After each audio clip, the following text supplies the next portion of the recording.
Добро пожаловать в мой канал.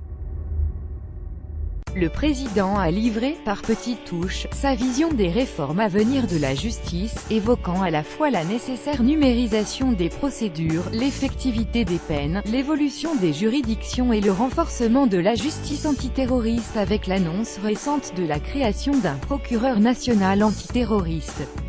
En deux mots, une justice plus lisible pour le citoyen, sur la question de l'indépendance de la justice, dont le chef de l'État est le garant constitutionnel, M.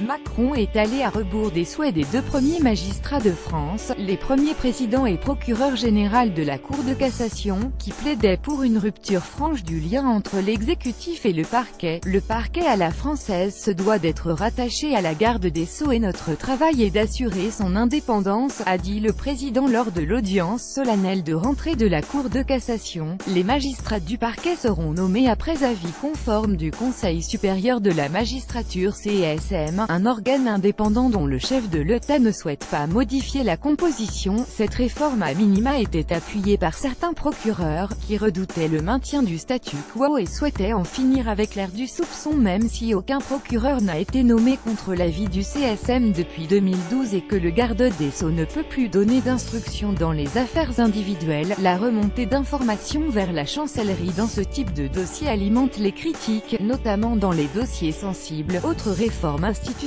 le président a par ailleurs confirmé sa volonté de supprimer la Cour de justice de la République, une juridiction d'exception chargée de juger les ministres pour des crimes et délits commis dans l'exercice de leurs fonctions. Plan global pour la prison attentif à la colère des surveillants de prison, qui ont déclenché un mouvement national de blocage des établissements lundi matin après l'agression de 3 agents à Vendin-le-Vieil la semaine dernière.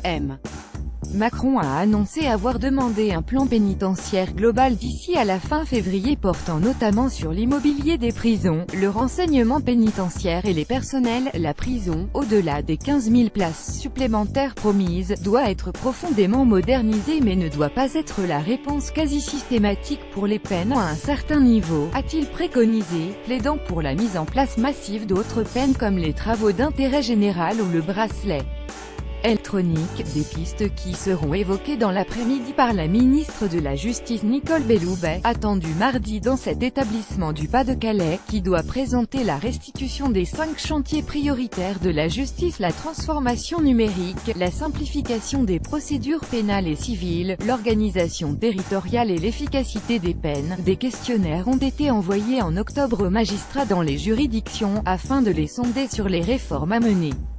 Une consultation de façade ont cependant critiqué les syndicats, qui ont notamment dénoncé des questions orientées. Après cette restitution des chantiers de la justice, Nicole Belloubet entamera des concertations puis arbitrera.